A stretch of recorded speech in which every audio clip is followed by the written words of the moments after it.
Hello, good morning ma'am. Ma'am आपका mic off है।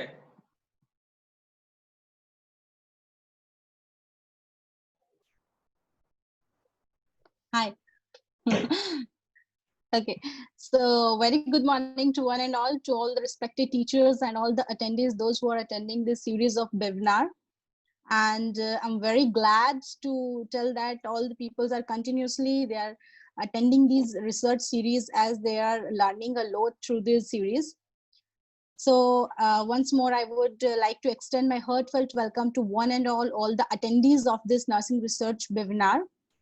And a very good morning to Dr. Farooq Khan as well as Dr. Manish, the General Secretary of Nursing Teachers Association of India. Myself, Poonam Thakur, the National Treasurer of Nursing Teachers Association of India, as well the HOD of OBG Department at the Academy of Nursing Sciences and Hospital. I'm here to welcome you all. And as we are proceeding with the nursing research series, so today is a very important topic we are going to cover, that is the research approaches and research designs. So I think it is a very vulnerable topic in the nursing research. So we all can get the knowledge. Without wasting time, I will take you to the today's speaker. And she is very best colleague of ours, Dr. Mrs. Ramya Kamalakannan. She is working as an HOD in the Pediatric Nursing Department at the Nursing Sciences and Hospital, Gwalior. And she is having more than 18 years of experience in the field of nursing. She has graduated her BSc Nursing from Sharmila College of Nursing, Chennai. She has done in MSc in Psychology from the Tamil Nadu University, MSc in Pediatric Nursing from Omail Achi College of Nursing. Then she has a Doctorate of Nursing from MVG University, Jaipur, Rajasthan.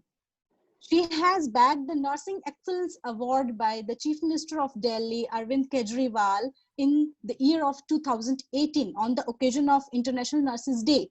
And it's been a big achievement, as everybody of us know that this is not that much simple to grab such kind of awards. So it is just because of her effortless services in the nursing profession. She has been worked as the nursing director in various of the institutions like Medcare, Saloke, etc. She has worked as PICU care nurse also. She is having the professional training in BLS and first aid services.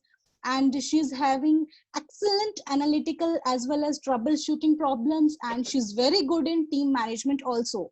So here we are not having that much time so that we can elaborate much more about ma'am. But in short, I can tell that you are definitely going to gain a lot through this session. So I would like to extend my heartfelt welcome to Dr. Ramya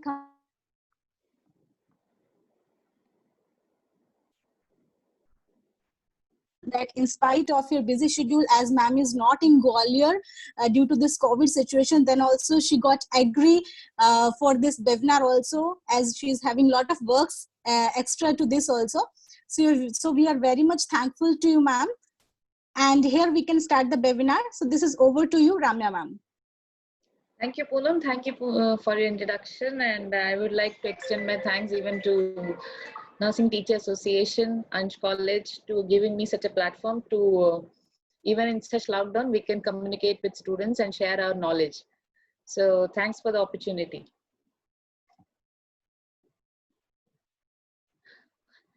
Good morning, everybody. Today we are going to have a discussion and a sharing of knowledge on application of research design and research approach.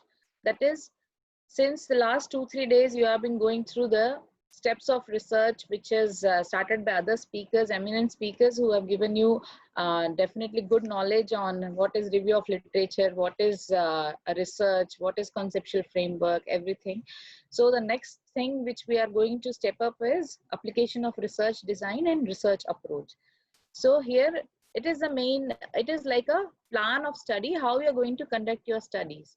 So one by one, we will try to understand what and all things are being included in research design and how does it shape up your research study.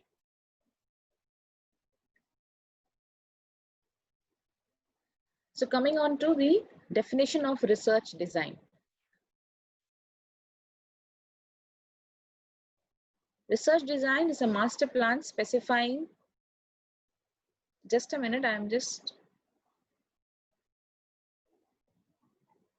hiding a non-video participant because it is intermitting my slide.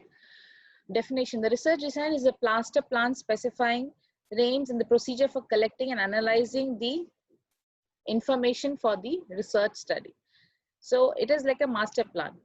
How we are going to conduct the study, who will be your samples, what type of study you're going to conduct, what and all things you're going to gain through this, what do you want to search for, all those things make up and make you decide what type of research design you are going to do.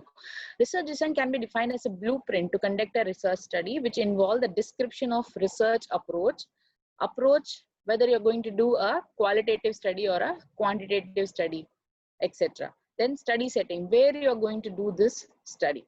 Are you doing in a hospital? Are you doing in a community? Are you doing in a school? So the setting of the study also can be, it is defined in the research design. Then sampling size, how much amount of samples you're going to take for a particular study. It is 100, 50,000, 10,000, depending upon the type of design you're going to choose or the hypothesis you want to test. Then sampling technique. So hence we will be seeing that what type of research design could be taken and what type of sampling could be done in order to decrease the bias. All those things also will be included in this. Then tools and methods of data collection. Tools and methods of data collection, such as what type of which type of tool. Example is like you are going to use a questionnaire, a Likert scale, or you're going to observe. So what and all things are the tools or methods you're going to involve in the data collection to complete the study. Then analysis, what type of analysis you are going to use. Analysis, whether you are going to use an experimental study or a non-experimental study, which type of analysis you're going to, you're just going to use a frequency standard deviation, or you're going to use ANOVA, what type of analysis or statistics you're going to use for getting the answers of the research questions or testing the research hypothesis you're going to involve will also be deciding the research design, and a research design includes all those things. Research design is a plan for how and where data has to be collected and analyzed. Research design is a researcher's overall plan for answering the research question or testing the research hypothesis. So this design will tell you each and everything and how you will go about the whole study and what sort of results will be coming and what type of hypothesis you're going to test and what sort of results you want from this. Everything is being decided through the design you are going to select to conduct your study. Let's go on to the second slide. So a research design, the elements which and all things they will tell you what type of things are included into or what and all things make up a research design. There are 5 main things. One is approach. Approach is what type of study you want to conduct, whether you are going to go a qualitative study, quantitative, or you're going to take both or a mixed design. Quantitative is the study is been quantized, the numbers, whereas qualitative, it is like taking an interview and registering the interview, the feelings of people, the occurrences, the observations, which cannot be quantified in terms of numbers, but the research is done. So those things will come under qualitative, whereas when the results are being quantified in the numbers, grading and everything, then we can say it is a quantitative type of study. But nowadays people are going on for qualitative and quantitative, both mixed researches are also done nowadays. So the approach is what type of approach you're going to use for a research design. It might be qualitative or quantitative or both. Coming on to second thing is population, samples and sampling technique. So what is the population you're going to select for your study? How many samples you're going to select? What are the sampling technique you're going to use? These are all things. All these things also are the factors which will decide which type of design you should go for. If you're going to go for a survey, if you want to take an interview of what people love to eat nowadays, so you need to take a survey type of design. You will go people to people, ask the same question. This sort of design is called a survey design, and you need a lot of people to generalize the study. So hence each and every type of question, the answer you need and the population you're going to go for, all these things will decide which type of research design is suitable for this sort of study. Then time and method of data collection. Time and method of data collection, how you're going to collect the data and how much time it is going to take. For example, if you're going for a longitudinal studies, that is, you're going to study about the development of a particular child over a period of 5 to 7 years on certain disease condition. So you are going to invest your 5 years of time and going to take up the development of the particular child with particular disorder.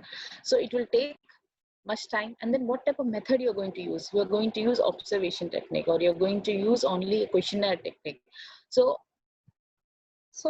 these things also will be deciding your research design, which you can be suitable for getting the answers. Next, coming to tools and methods. Tools and methods is again the data collection methods, or the tools, or you can say that if you, for example, if the BP, you want to check the effect of hypertensive drugs on the BP of a particular person. So your tool is the sphygmomanometer. So which type of tool you are going to use? Okay, so these and all things also will affect your research design. And method of analysis, what type of method of analysis you are using for the research design, and what sort of answers you want to get. If you want to do a correlation between one independent variable and the other independent variable, the analysis is different. Just you want to observe things, the analysis is different. So what and all things you want to get the answers from your study or the hypothesis will, and the analysis included, those things also are deciding factors of any research design. So 5 elements of research designs are there: approach, methods of analysis, the tools and data collection, population, sample size, times, and method of data collection. All these things are the elements of any research design. When you talk about research design, all these answer has to be given, and that charts out the total master plan for your study to be conducted, and which will help you to get a streamlining of things and to complete the study successfully. Now coming on to the next topic is selection of research design. So when you're going to think of what study design I have to use for my particular study, so there are many factors which are affecting the studied research design. Nature of the research problem.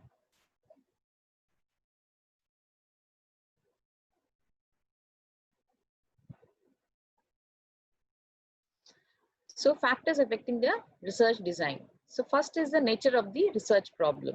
So what type of research problem you are having? For example, you want to learn about that whether smoking is causing cancer. So you just wanted to know the cause and effect relationship between these two, whether smoking is the cause factor to create the effect of lung cancer. So this is the cause and effect relationship. So this is your research problem. Then a particular design will be better for you to take.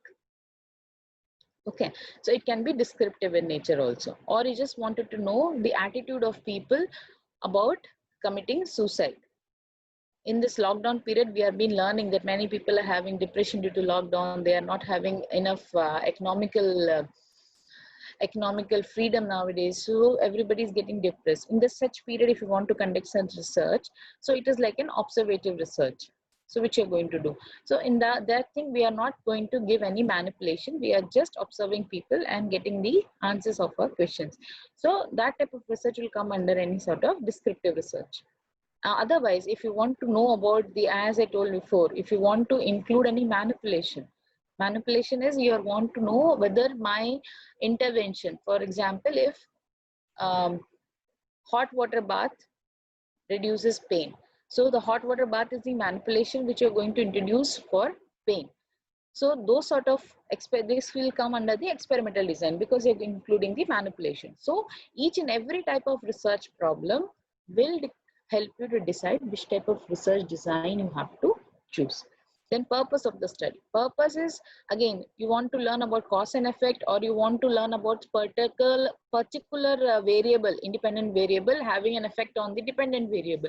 So each and everything which your question of your research will help you to understand which type of design is suitable for your study.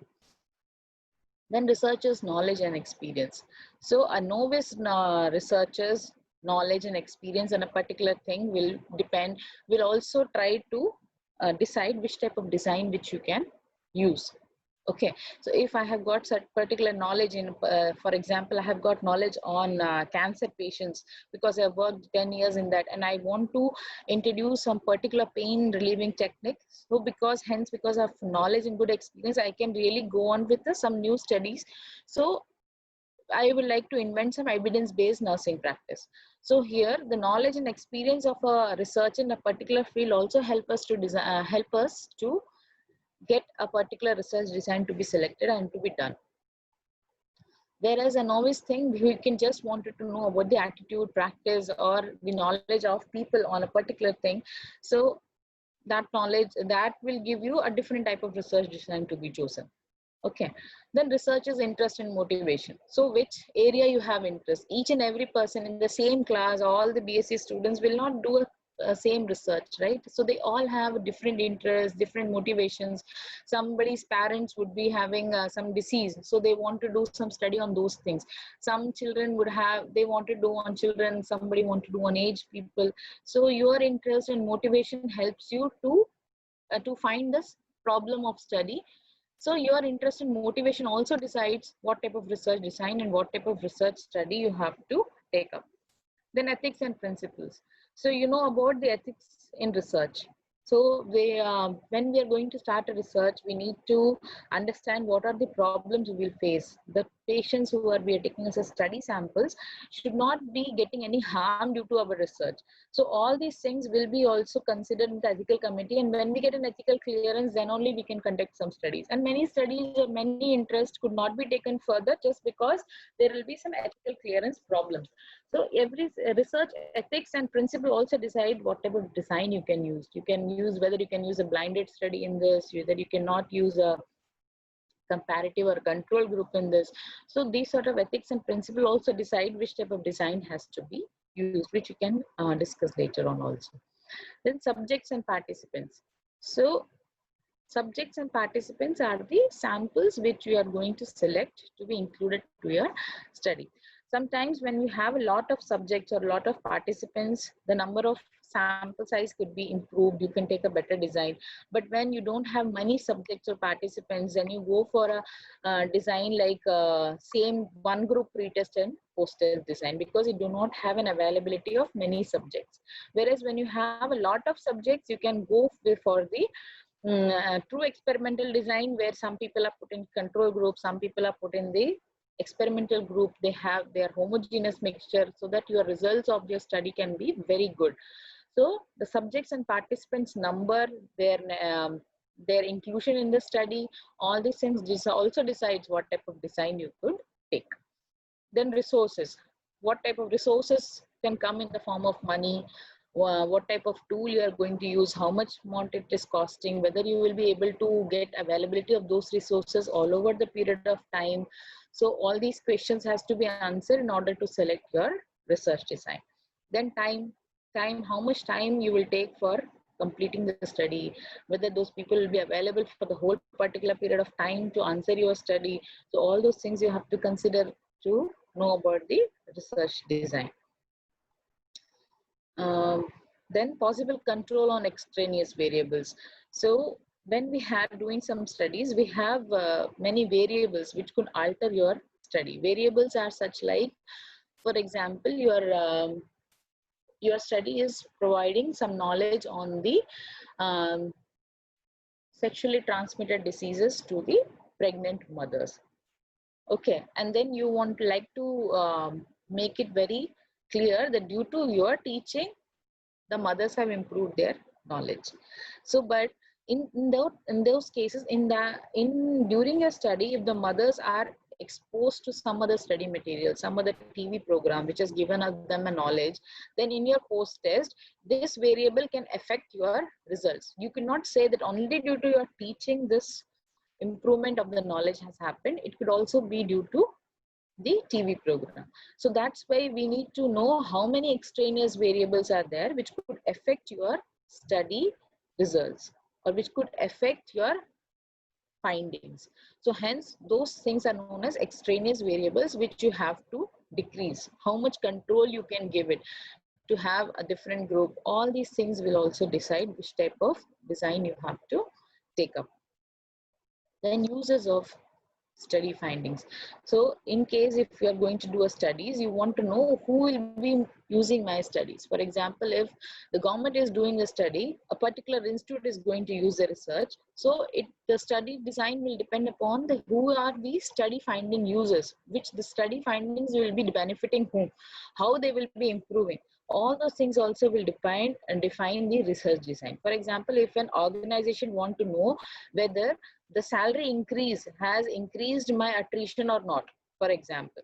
So they will introduce a salary increase, then they will say the attrition rate of last year, then after the improvement of the salaries done, and then again they study the attrition rate. So then they will try to analyze and relate whether the salary increase has any effect on attrition or not.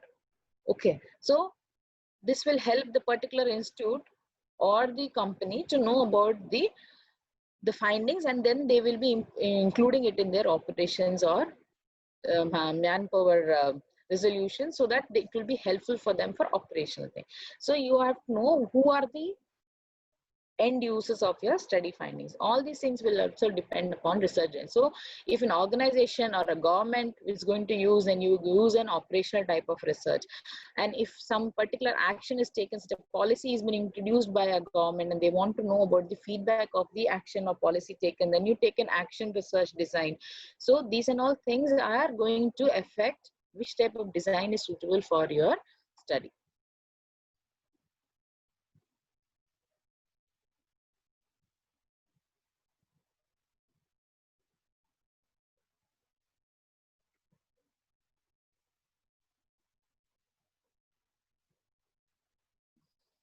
So coming on to the validity of research design. So there are two types of validity. That is, one is internal validity and another one is external validity. So what do you understand by internal validity here? Internal validity is the extent to which it is possible to make an interference that a particular independent variable rather than the other factors is truly causing the variations in the dependent variable. For example, you want to say that due to introduction of certain things, for example, that I have introduced particular blanket usage into febrile patients, and you want to say that only due to introduction of the particular blanket, the febrile patient's temperature has come down. So in order to prove that your blanket was the main manipulation and the main reason to cause the effect on the particular results, what you have to do? You have to have a control group and an experimental group. So in one group, you will introduce the blanket. In another group, you will not introduce any manipulation or the blanket.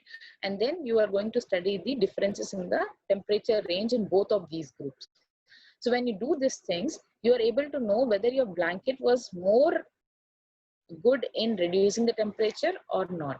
So here you can then tell your findings that only because of my blanket, the reduction of the temperature was very much attainable in the people. So then you will recommend that any febrile patients who is having temperature more than 100 degree or so can use this blanket, so that you are having a express reduction in the body temperature. So when you are going through internal validity, so internal validity means the cause and the effect relationship. So whatever is the manipulation you are going to use, it is the main reason for causing the effect on the particular subject, samples, or the findings. So this is called as internal validity. Then coming on to external validity. External validity is the generalizability of your findings. For say you have done a study on people of India, and then you find out the average height of people in the 14 years of age is so and so centimeters. Okay, and then you say this is the average thing.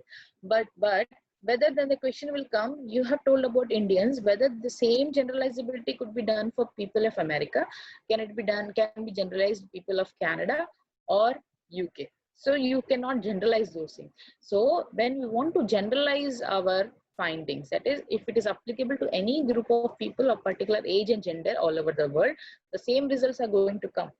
So when you're going to, when your findings could be very much generalized, it gives more momentum to your study, or the validity of your research design is much better. So that is called as external validity. How much your findings could be generalized. So to attain that generalizability, what you should do, you should increase your sample size. You can have to include people of more, you can, for example, if it is gender based, then you have to include both male and female. So then you can generalize the same product can be used for females as well as males. Or in case if you are going to generalize a study all over the world, then you have to take people from of every part of the world to a particular number to be included into your study, so that you can generalize the study findings. Okay, so the limitation or the improvement of generalizability of your research design will also deciding factor or give you validity of your research design. If it is cannot be used or cannot be generalized to a greater population, then it is not much valid.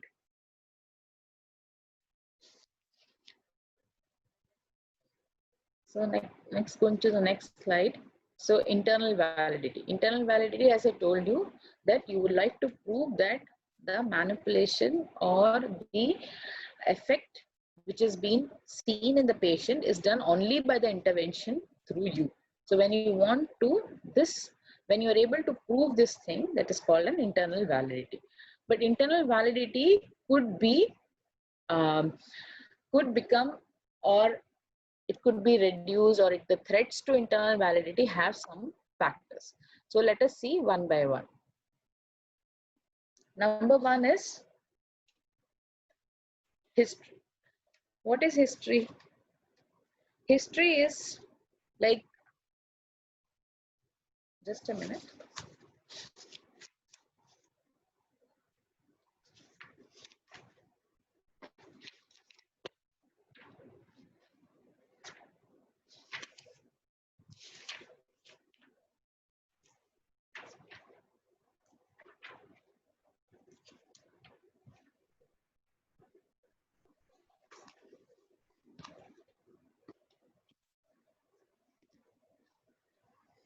So coming on to threats to internal validity, the first one is history. The history is like, for example, if you're going to take a test on the effect of computer-based assessment, computer-based education about postnatal care on the pregnant mothers in the third trimester of pregnancy. If you want to implicate the good knowledge of postnatal care among the pregnant women. So during this period of, and then you take a pre-test, then introduce this computer-based education, and then you take a post-test. So definitely in your findings, the pre-test knowledge and post-test knowledge should have a difference. But in order to say that only your computer-based assessment has improved the post-test knowledge, you have to have a control group. Okay, and in between, the mothers could also go to hospitals. The nurses can give them knowledge. They can study the books. They can get some knowledge in postnatal care. Then they can see the TV or newspaper articles, which can improve the postnatal care knowledge. So during this whole study period, the mothers can get the knowledge from other sources also, and then they can give and due to your pre-test also, they can have more motivation to study about postnatal care, and they can acquire more knowledge. And in order with that, the post-test results can be much better than your pre-test. But how will you? So and the history means the knowledge which the subject gains during the particular period between post-test and pre-test is not only through the education which you give, the other things, other sources can also influence your internal validity. So in this case, when you want to reduce the threat of internal validity in these cases, you have a control group design. The mothers, same sort of mothers, trimester, third trimester, and you are taking a pre-test but not doing any knowledge giving to the control group, and then again you take a post test. So then you are going to compare the post test of experimental and a control group, which will help you to understand whether your only the computer based education was the cause of improvement of post test knowledge or not. So history is the mothers during the study period, they can acquire knowledge from other sources as well. So you cannot prove that only because of computer assisted teaching you have increased the knowledge. So that is one threat to your internal validity. Number two is maturation of subjects. Maturation of subjects can be in terms of age, height, weight, even recovery from any diseases or wound healing, anything.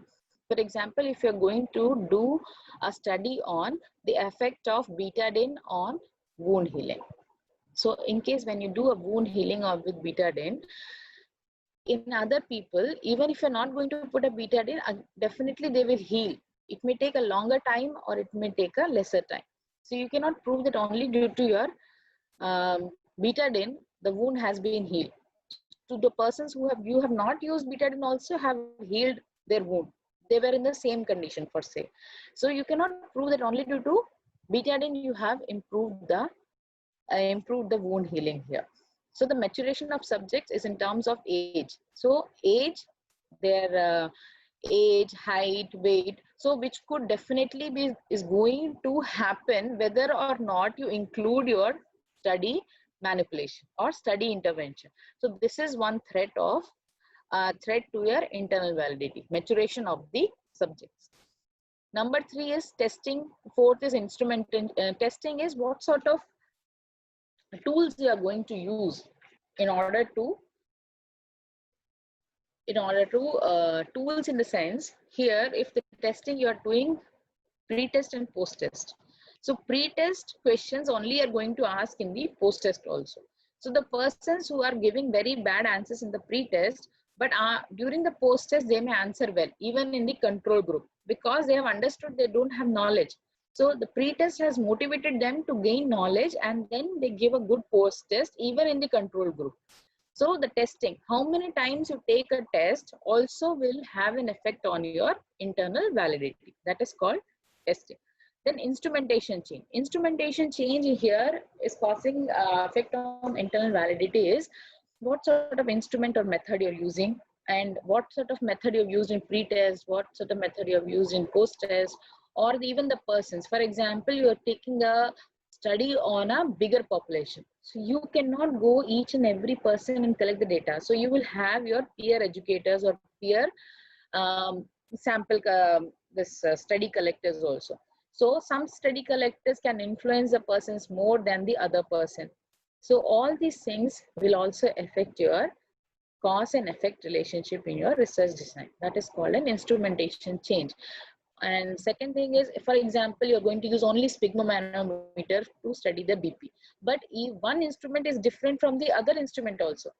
So you cannot, so these and all things are also one of the threat to your research internal validity, whether each type of tool you're using have the same capacity, have the same thing, nature, whether one is giving more results, good results, one is not giving results, though you're using the same sort of instrument. So all these things have an effect on the internal validity. Then mortality. Okay. Mortality is a mortality or attrition. For example, you have taken 1,000 people for your research studies. Over a period of 6 months, the study is going.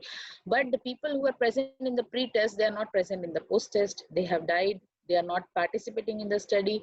So you have a lot of attrition in the post-test, and how you can be able to prove with that. So attrition is one of the threat to your internal validity. Then selection bias. Selection bias is how you are going to select your samples for your study. So in case if you're going to study, whoever comes and whoever is ready to come into your studies, who are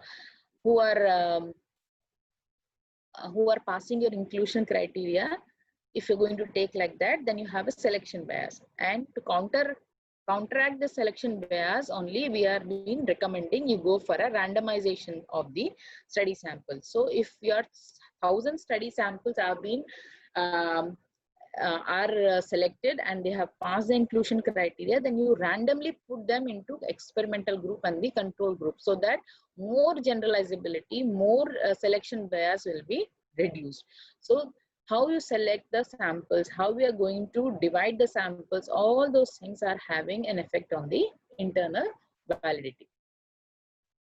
Then coming on to external validity, since we are running out of time, we will be having the things which we are which more important, which could help you to understand external validity, is like external validity is how we are able to generalize the study. The increased amount of generalizability will give you the perfect good findings. So among that is like Hawthorne effect. Hawthorne effect is a type of effect when we know that we are being observed with by some experimenter, or we are being under camera and somebody is watching us, we try to work better, we try to put our skills better. So in that is called as Hawthorne effect. When somebody is able to know that somebody is watching me or observing me and how I'm working, definitely you're going to work in a better manner. So this is a factor which is affecting the external validity. So when you are able to know somebody is watching, you will work better. So definitely the findings will be affected by that sense of being observed by somebody. So this effect was found out by Dr. Hawthorne. That's why it's called as a Hawthorne effect. So how you will counteract this Hawthorne effect is blinding the study. You will not let the samples under study that you are being observed. In those cases, when they are blinded, I mean, they do not know whether they are into the study or whether they are in the control group, whether they are in the experimental group. So when you blind them, so this Hawthorne effect can be reduced. The novelty effect. So certain things which are very novel. For example, if you're giving some manipulation which is very new, which is very interesting, so people will try to use it or follow it in a more sense than you, which is a very not novel, or things which we know already that you're going to tell me, and so I will not be doing it in a very motivated manner. So all these things, people, place, time, so these sort of effects are going to affect the external validity of the research. So you have these sort of things will affect your external validity. So you can counteract those things by using manipulation, using randomization, using the blinding. So there are different studies which can help you to counteract this external validity. It depends upon what type of external validity features are there or the threats are there in your research. Then you design the design which could help to reduce the factors affecting the external validity, and you can generalize your study more. So the factors which I have stated here are common factors. There could be only one or two things which could be affecting you. So you have to see those things and then decide which design is more applicable to you.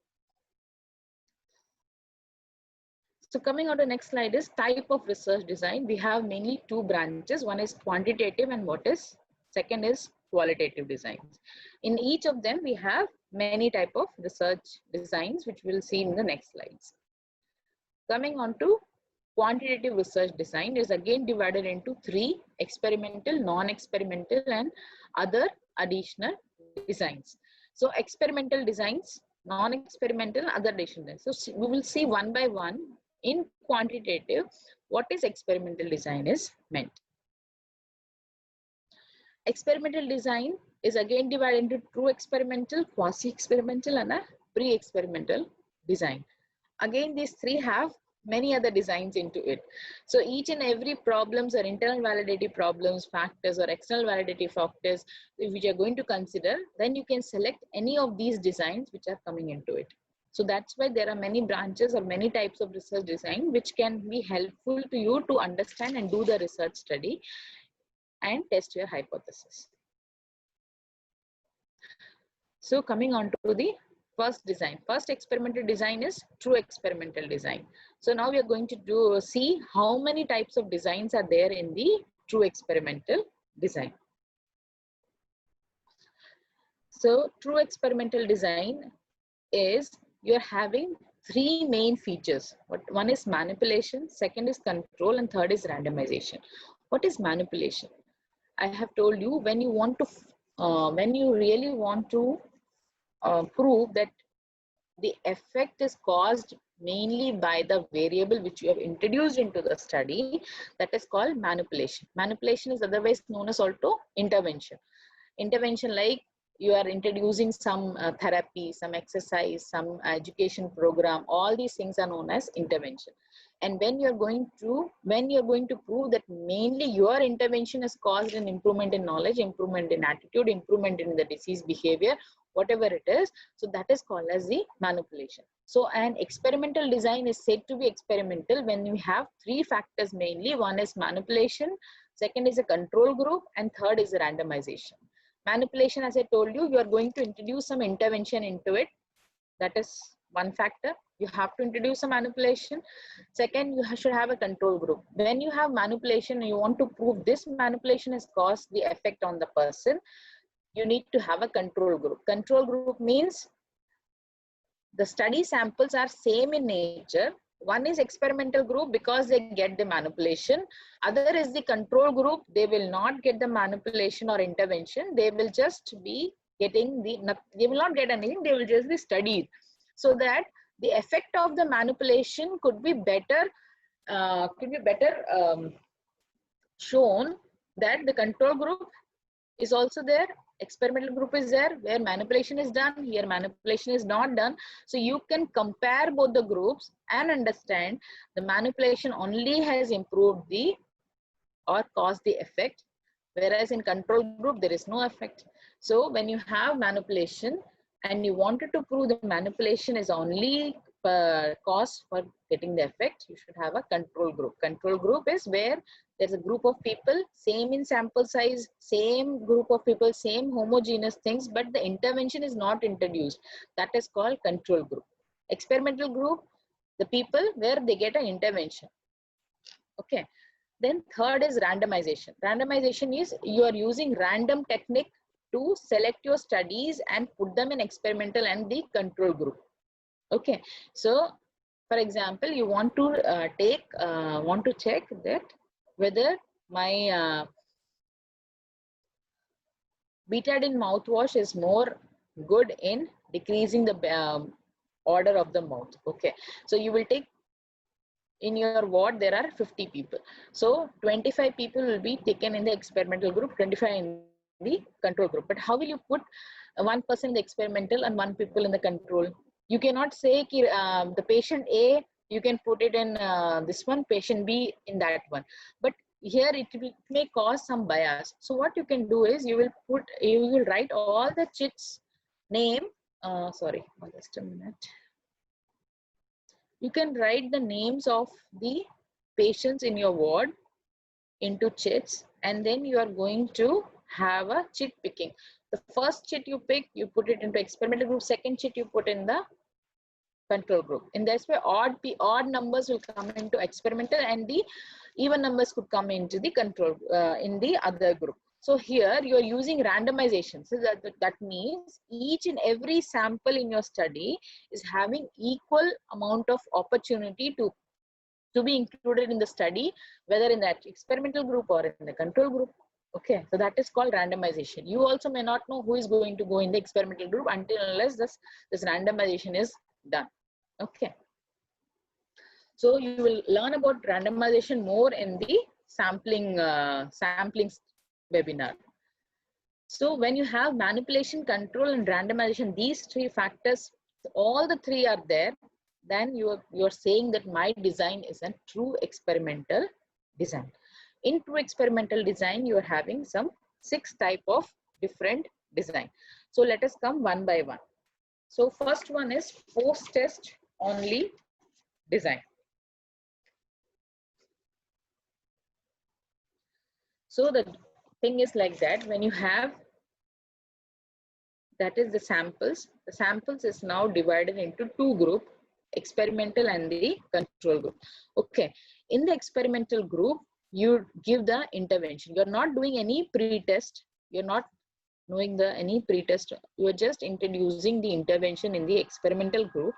And after introducing the intervention, you are taking a post-test in both the groups, in experimental group and the control group. The control group, there is no intervention. Experimental group, there is intervention. This type of study is called a post-test only control design. Okay, an example of such design could be like you want to test whether a gentle massage causes pain reduction or not. Okay, so you know that in your ward, all the 10 patients are having pain. So for 5 patients, you give a gentle massage, and for other 5 patients, you don't give a gentle massage. And then you just find out whether the gentle massage has reduced the pain in both of this control group using a pain scale. So if the experimental group is having the pain scale, it is reduced, the pain is reduced, then you can say, yes, my gentle massage has caused the effect. Okay, because you're having a control group as well. But you cannot say that only gentle massage has reduced the pain. In both the groups, you have not done a pre-test, right? So in the pre-test, you have not known what was the pain of the patient in both the groups. And now in the post-test, you cannot say that the pain is reduced. You do not know the pre-test, how much pain there was. Okay, so this is also one of the weak design, but here all the things are there. You are using manipulation, that is an intervention. You are having control group, number 2 feature, and number 3 feature, you are randomly divided the group into experimental and control group. So all 3 features helps us to decide that post-test only control design can be into true experimental design, and it can be used for general topics or general things, that whether this sort of manipulation reduce pain or not. You just want to do a general small study, gentle massage causes decrease in pain or not. So in those cases, you can go for a post-test only control design. You need not do a pre-test, you just do a post-test after introducing the intervention. Second type of true experimental design is pre-test and post-test only design. So here in the last first one, we have seen there's only post-test, but in this group, there is you are using a random assignment. You are divided the samples into experimental group and the control group. In the experimental group, you are giving a pre-test. In the control group, again, you are giving a pre-test. For example, you are checking the last example, which I said was pain scale. So you use the pain scale and you understood what is the nature of pain and what is the degree of pain in the experimental group and in the control group. Okay, so other things will be common in both these groups. For example, they all can take painkillers. Whatever is given in the hospital is normal for both the groups, but only the experimental group gets a gentle massage. That is a treatment you are introducing. You're given the gentle massage, and after the gentle massage is given, after 20 minutes, you're going to take a post-test in both the groups. So if there is a reduction in the pain scale compared to the pre-test, that means gentle massage has an effect on these people. If the pre-test and post-test, there is no change in control group, then definitely you can generalize that, yes, my effect only has reduced the pain in the patients. So this sort of design is called as pre-test, post-test only design, when you want to prove that this is the only variable which has caused the effect. Okay. Coming on to third one, that is called a Solomon 4 group design. Solomon 4 group design is introduced when I told you that sometimes, like when you do a pre-test, you have a set of questions. I do not understand, I do not know the answers of that pre-test, though I'm in control group. I try to find out the answers of those things. And then in the post-test, I can fare well. Okay, that there is a possibility which is a threat to your internal validity. So in order to reduce those threats, we can go for this Solomon 4 group design. Here you are randomly assigning experimental group 1, control group 1, experimental group 2, and control group 2. So the number of samples are divided into 4 groups, where you have 2 control groups and 2 experimental groups. So in the experimental group 1, you give a pre-test. In control group 1, you give a pre-test. But in the experimental group 2 and control group 2, you do not give a pre-test. Okay. Then, but the treatment Second thing, the treatment is only given to the experimental group 1 and the experimental group 2. But in control group, there is no treatment given. So in one control group, there is pre-test, one control group, there is no pre-test, there is no treatment in both the groups, and then you take a post-test in all the 4 groups.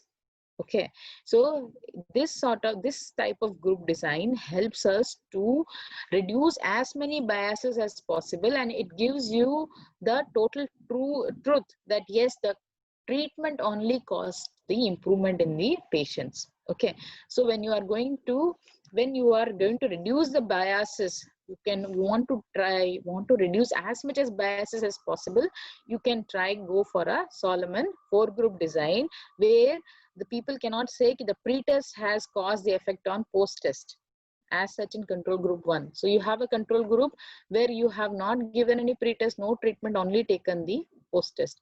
So these 2 groups could be compared, control group 1 and control group 2, regarding the findings. Experimental group 1 and 2 can be correlated, and the findings can be compared. So thereby it gives you a good comparison analysis whether the treatment has improved the patient's level or not.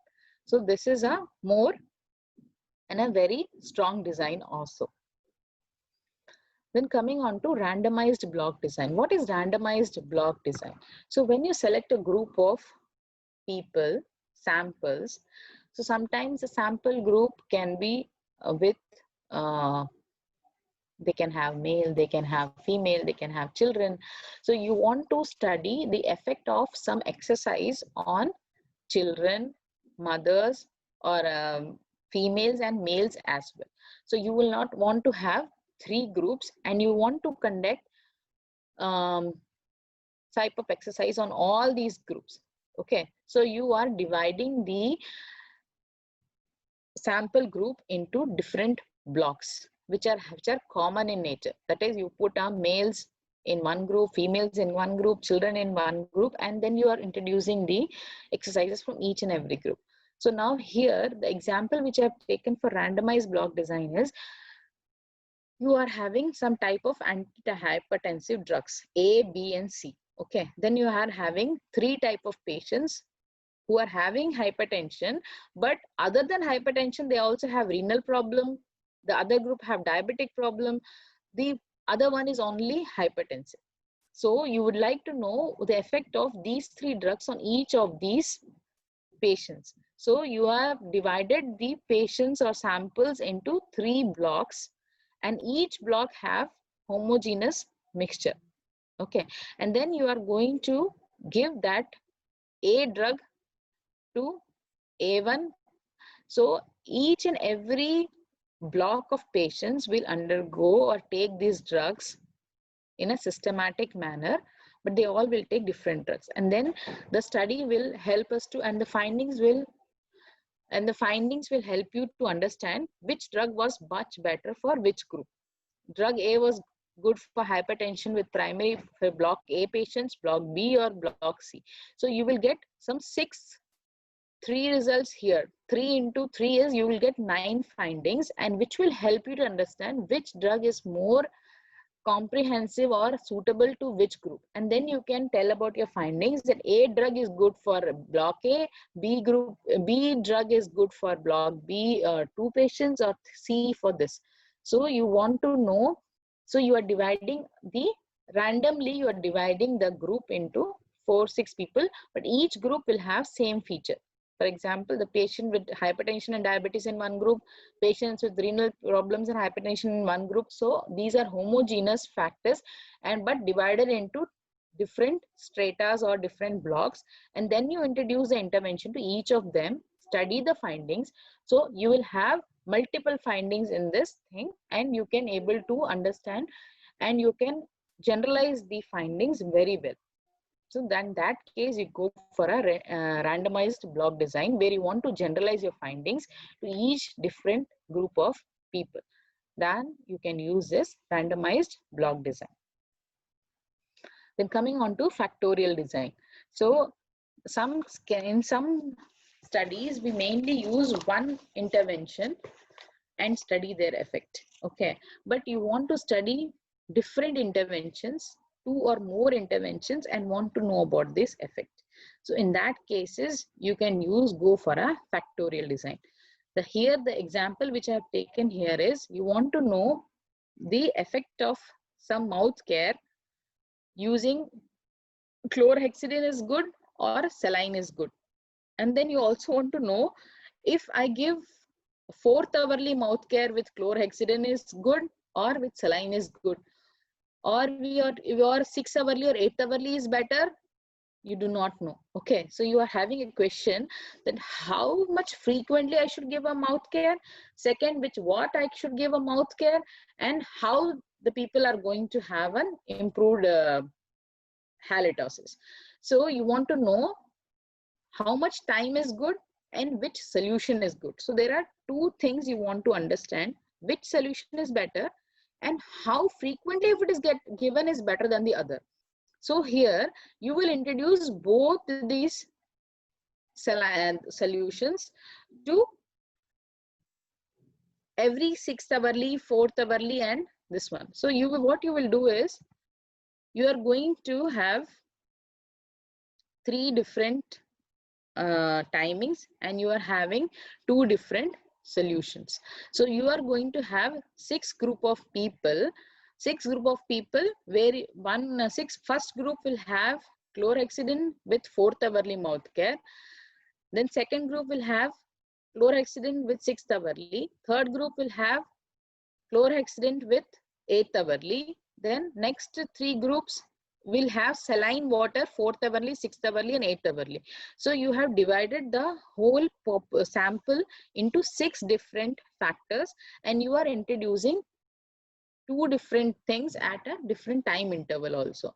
So you will have near about 6 into 6 3s are 18 findings. Okay, how much time you will be giving, which is more good, whether 6th hourly chlorhexidine is good or 6th hourly saline is good. So you will be able to have so many findings, and then you are going to have the amount of mouth odor or mouth ulcers which has been prevalent in the patient. So reduction in the mouth ulcer, reduction in the halitosis will help you to understand that if you are going to give chlorhexidine is better or saline is better. Second thing, what is the frequency you should give chlorhexidine also could be understood by factorial design.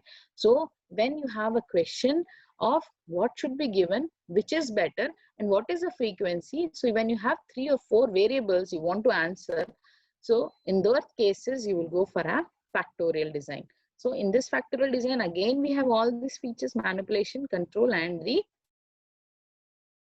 randomization. Control means all the 6 groups are, you are able to compare those things. So one and the other group is been acting as a control group. Manipulation, you are introducing the intervention, and third is the randomization. You are dividing all the 6 samples into different blocks using randomization.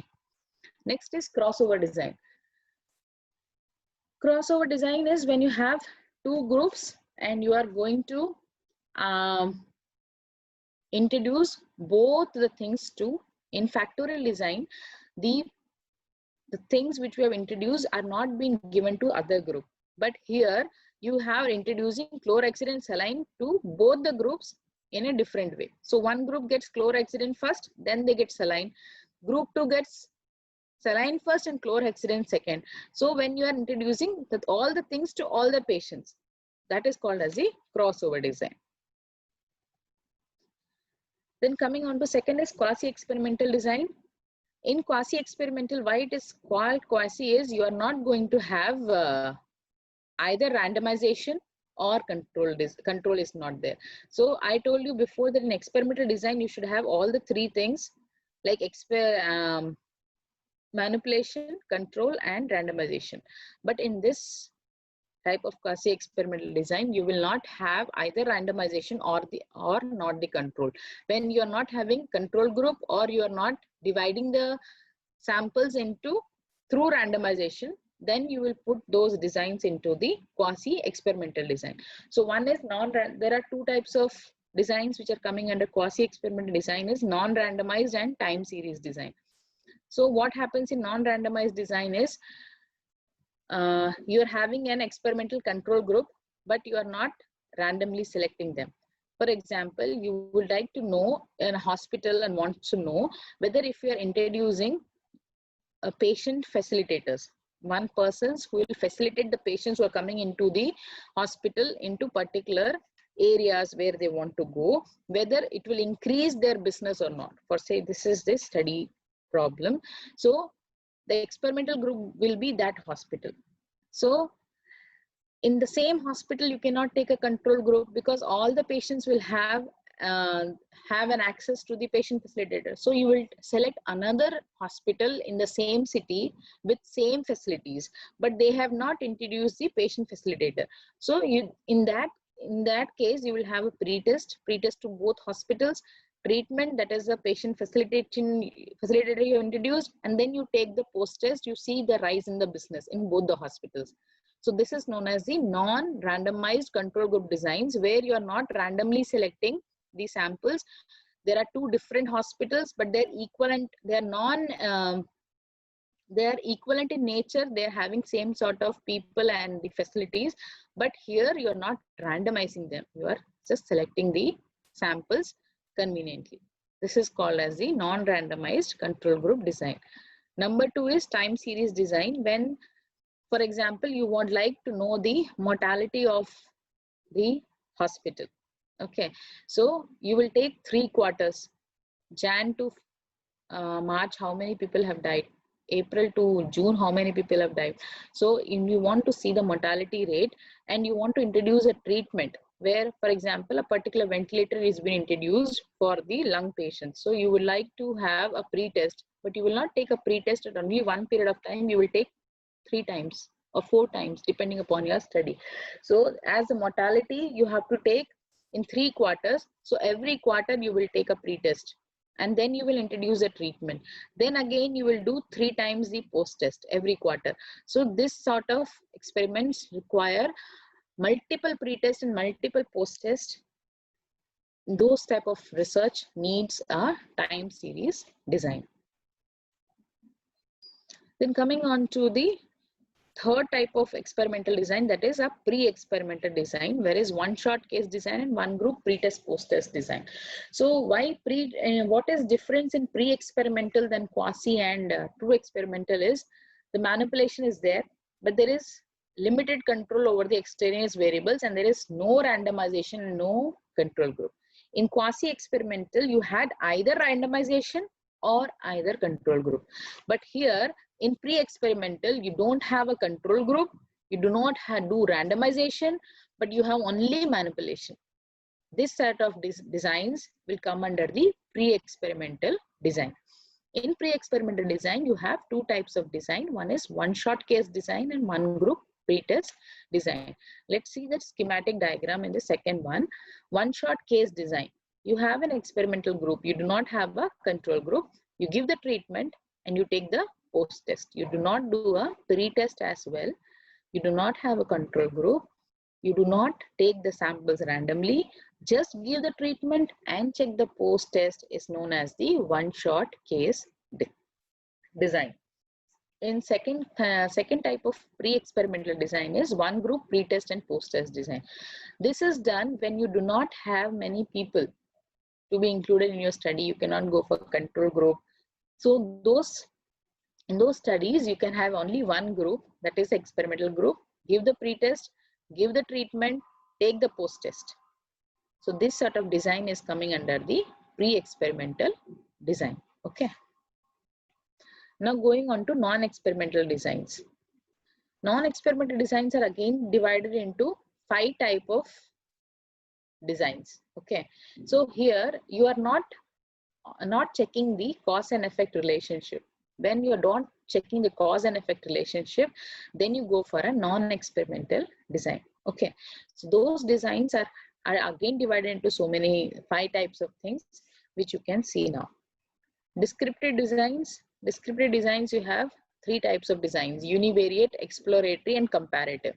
So what is there in, so what happens in descriptive design? What sort of design is descriptive? want to know about the characteristics of individual situations or group. For example, you would like to know the behavior of 3-year-old child. Okay, so you take samples, all samples you will take for 3 years old child, and you will try to observe them over a period of time, and then you come to a findings that all the 3-year-old child, the average height is this, the average weight is this, that they are doing this behavior.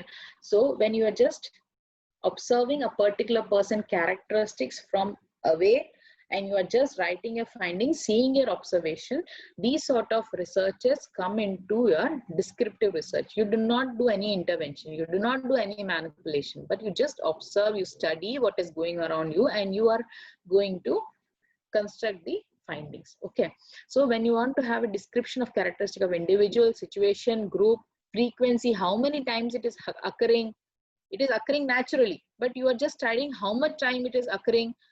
If you want to study those type of things, and without imposing any control or manipulation, those type of research studies are called as the descriptive type of research study. In descriptive type, you have univariate, exploratory, and comparative designs. So let us see one by one. In univariant disease, which describe the frequency of occurrence of a phenomenon rather than to study the relationship. So they are just going to you want to study that what are the effect of menopause on women. Okay, so you just wanted to study what are the effects of the menopause. So you will select all the ladies who are into menopause, and you will try to interview them, or through a questionnaire, about the effects.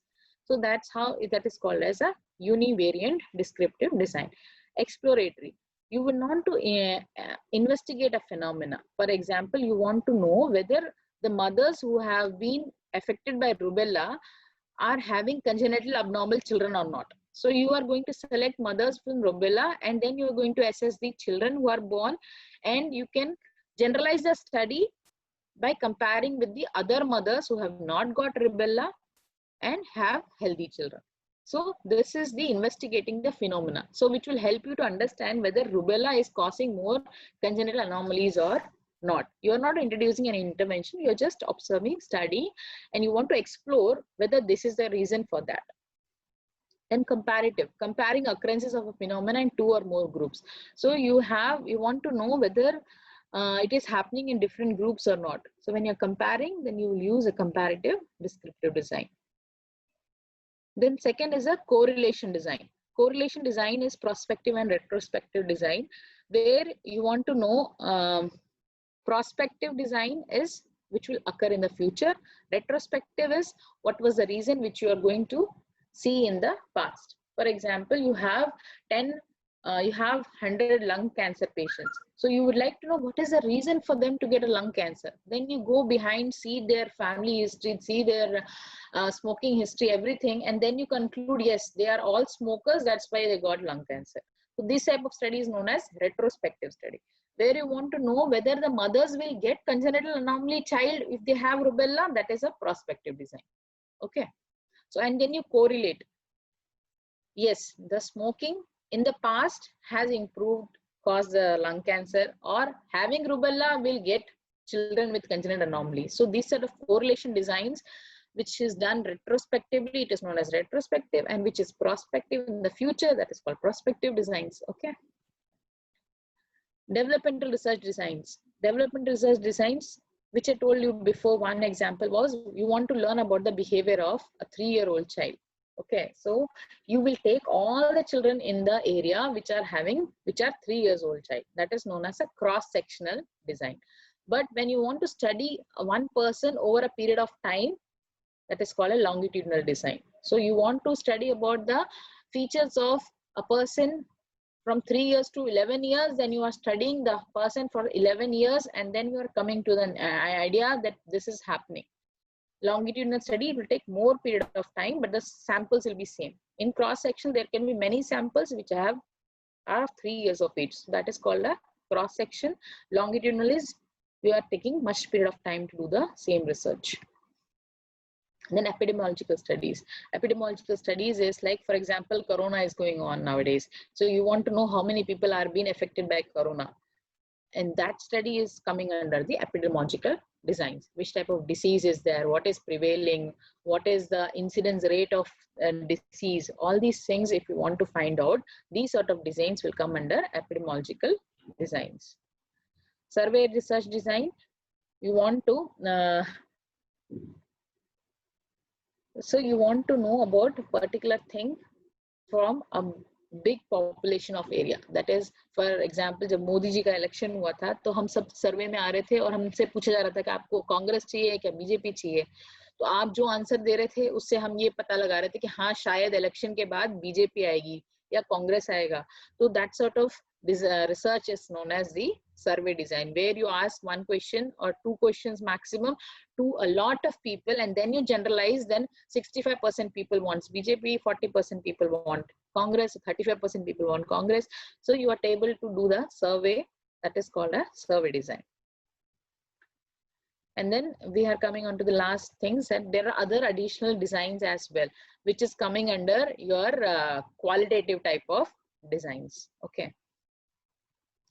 First is methodological study. The research conducted to develop or test and evaluate the research instruments and methods. For example, आपने बहुत सुना होगा कि ये जो scale है, ये this scale is a valid tool for particular thing. मतलब अगर आपको depression के बारे में जानना है तो एक डिप्रेशन का स्केल होगा जो ऑलरेडी वैलिड है. ओके, तो वो वैलिड कैसे हुआ? जब हमने उस पर बहुत सारे टेस्ट किए और हमने कहा कि हाँ ये जो टूल है वो किसी पर भी यूज करो एक ही रिजल्ट देगा. तो आप किसी पर भी यूज करोगे तो पेन का जो है वो पेन स्केल का रिजल्ट सेम ही होगा. तो वैसे वैलिड टूल के रिसर्च करना ही मेथोडोलॉजिकल स्टडी है. जब हमें टूल्स जनरेट करने हो, नए नए टूल्स बनाने हो और ये कहना है कि हाँ this tool is can be used to anybody and it will give the same results, that type of research is known as methodological study. Then meta-analysis. So meta-analysis is you take up 5 to 7 studies upon the same topic and then you try to generalize the findings and you give the things. 6 people have done the research on the same topic and they have got these results. That type of study is known as the meta-analysis study. Secondary data analysis study. For example, I have done a study on children. The same study you take it and you do it in a different samples. That is called as secondary data analysis. Okay. Then outcome research feature. Outcome research includes the evaluation of care practice systems impact. That is, most of our nursing studies are called as the outcome research. Okay, where you do an evidence-based research, where you are trying to improve the nursing action, we all do outcome research design. We take up that design. Then evaluation study feature.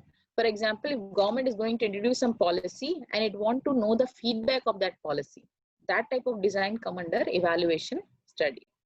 Operation research feature, where any institute want to know about the how they are they have to sorry, just a minute.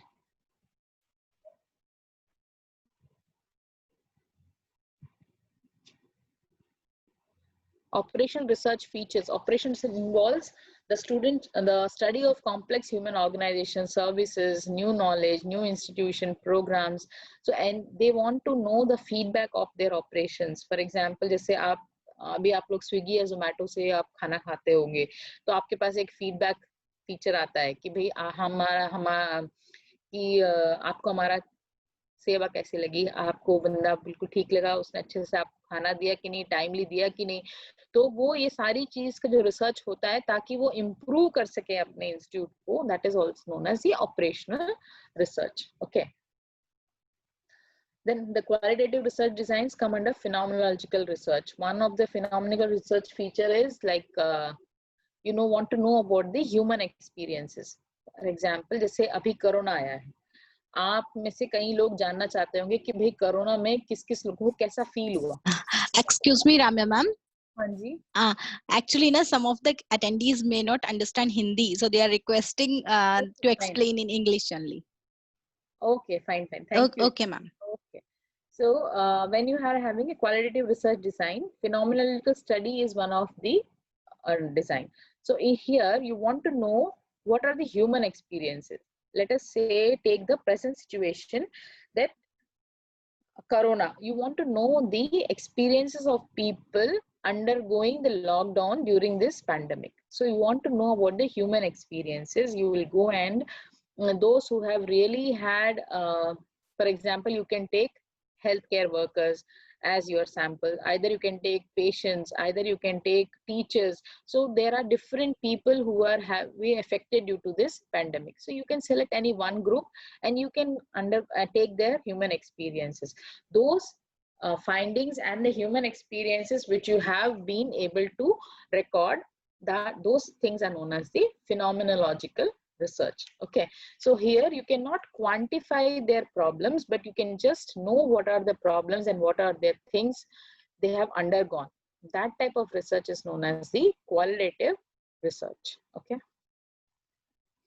the second type of qualitative research is ethnographic study. Ethnographic studies is, ethno means what? You want to ethnicity.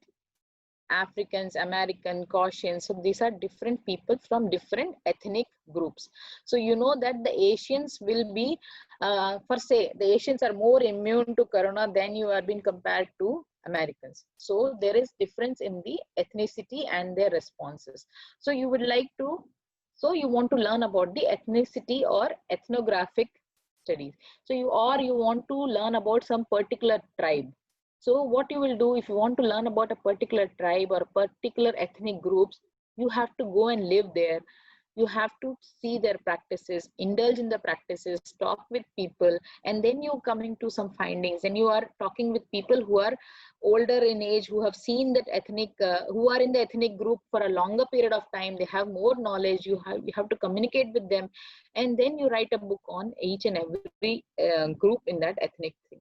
So this sort of design is known as the ethnographic research, where you want to learn about some tribe, group of people, or key informants, or you want to learn about a particular things which is going on a particular tribe. So these sort of studies come under the ethnographic research. Then grounded theory. So grounded theory, in the last class, you might have learned about the conceptual framework, then theory applications. So you will know that there are many theories which you can apply depending upon your studies, right? So how does those theory come into effect? So those theories have used the grounded theory research, which helps us to understand and develop a new theory. So Nightingale had done a research and she has given a Nightingale theory. In the same way, our all nursing theorists have done some research and they have found out some theories. So these theory formation research design is also known as the grounded theory design. Okay.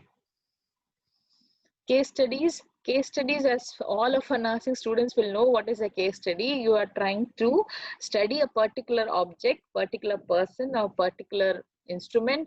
You are going through a very deep study about it over a period of time, and then you come to some findings. That is known as a case study design. It can be upon one person, or it can be upon one institution. It can be upon an individual. It can be upon any group also. Okay, but you are going to study in a very minute way each and everything about the person over a period of time. That is called a case study design. Research, historical research, other type of qualitative design is historical research. Historical research, systemic collection and objective evaluation of data related to past occurrences in order to test hypotheses concerning the causes, effects, stunts of these events that may help to explain, anticipate future events. For example, here we could give is like suddenly we are having many people who are having cancers. Okay, so when we want to know that particular cancer is caused by, what is the cause which has caused cancer in this patients, you go to respectively see their effects and everything, and you are trying to find out that this has caused the change into it. Okay, for example, that or in case also, this is like retrospective or a prospective design. You want to know the cause and effect relationship either in the history, or whether if I am smoking today, whether after 10 years I can get a lung cancer or not. So you want to know the concern of the causes and effect. You are not doing any manipulation. We're just studying which is the cause which has caused the effect in the present diseases. So when you are going to see, go back to know the history, what are the causes which has led to this effect, those set of researches are known as historical research. Okay, so each and every disease condition which we study in our book, you will know what are the causes, what are the presuming factors, what are the things.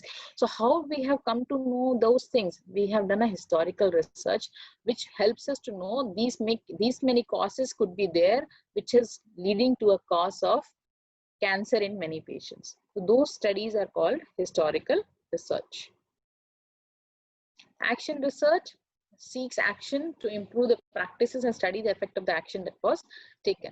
For example, if we are going to say we are going through a webinar series nowadays, we are asking the children to come online, read the books and everything. And here you want to know, after that you give a test and then you find out that people who are attending webinar are able to answer well than the regular classes. So then you think, why don't we introduce more webinar classes, because still the children are having more attention, focus and everything. So any sort of action which you're going to take and you want to know whether the action was good or not, whether you can imply it in a larger population, those sort of research is called action research. So this finishes all the type of research.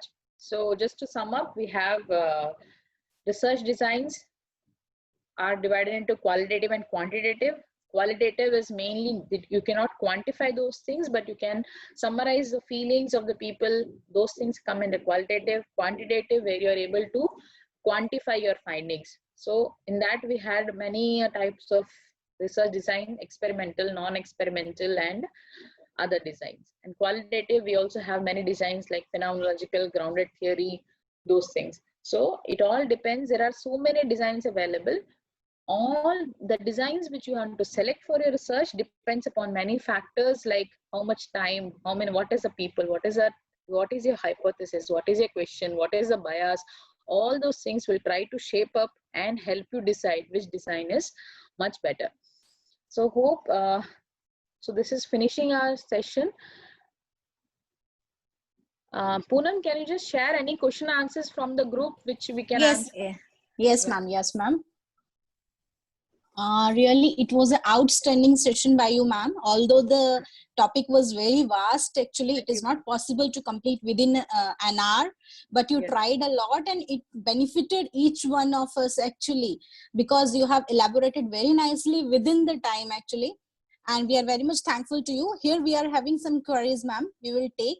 The first one is, whether pre-experimental design is used nowadays, because most of the recent textbooks have not mentioned about this. So can we use this design or not?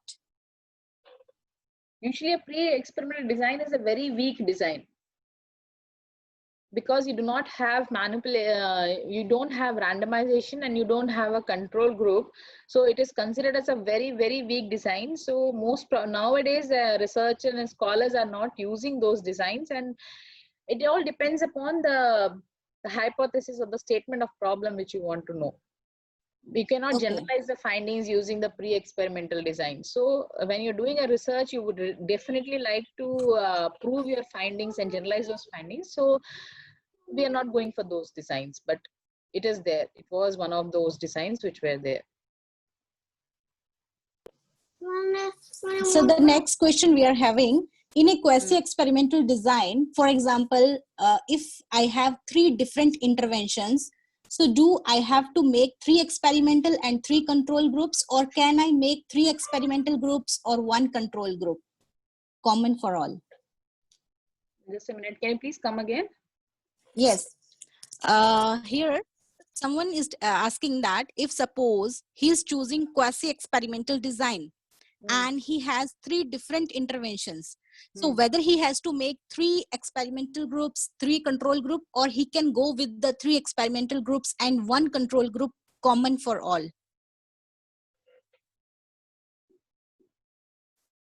See, when you are going for a quasi-experimental group, the main 2 types of quasi-experimental designs are non-equivalent things and time series design. Okay, so when you want to know about different variables and V frequencies or something like that, you better go for a factorial designs.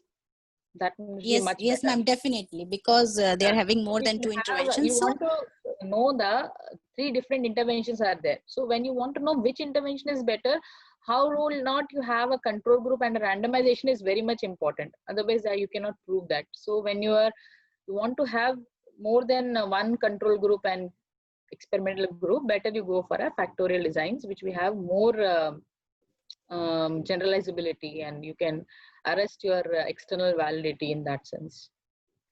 the next query we have, if we want to assess the risk of certain disease, so it will come under univariate or explorative descriptive design. If you want to Assess the risk of certain disease, so it will come under univariate or explorative descriptive design. Yeah, I think if there is only one cause and effect you want to know, it can come under univariate, but you will see there will be many factors. Then if you want to explore the things, then what is causing this issue, then you go for an exploratory design where you can find many findings actually. Yes, ma'am, same. So the next and last query we have, how we can differentiate the action research and operation research and outcome research. Okay. Outcome research is when, for example, when you are using certain things, like you want to know whether my hypothermic blanket is reducing the fever or not. Okay. And then you are studying the outcomes, as in your evidence-based research of nursing practice. Those things will come under your outcome. You are more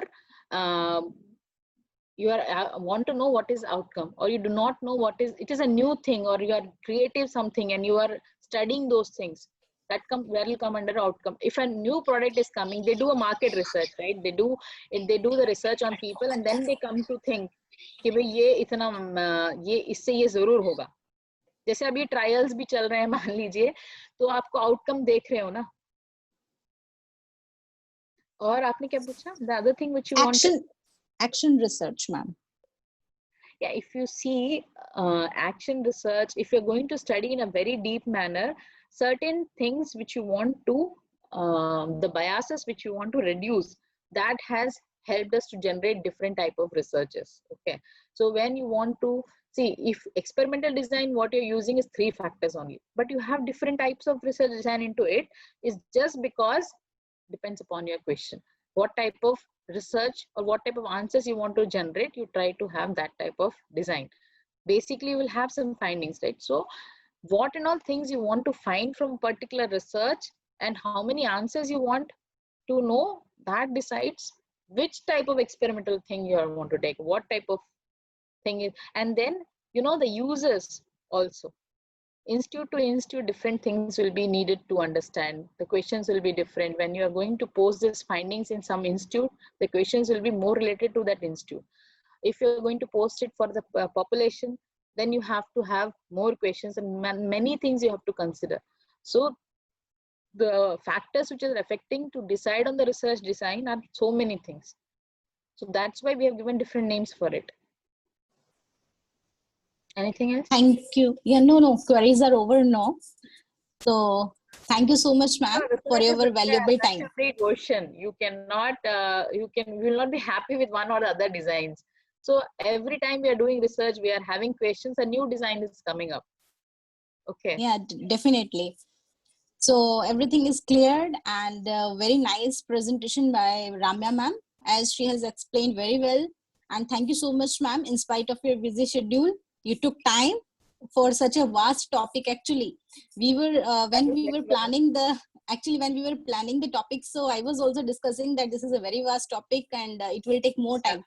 But due to shortage of time, actually we have planned to settle it in one day only. But then also it was a wonderful presentation. Actually, the main thing is that we have covered within the time limit, and we have explained very nicely, as you have put all your efforts, ma'am, through the PPTs, and explanation were very outstanding.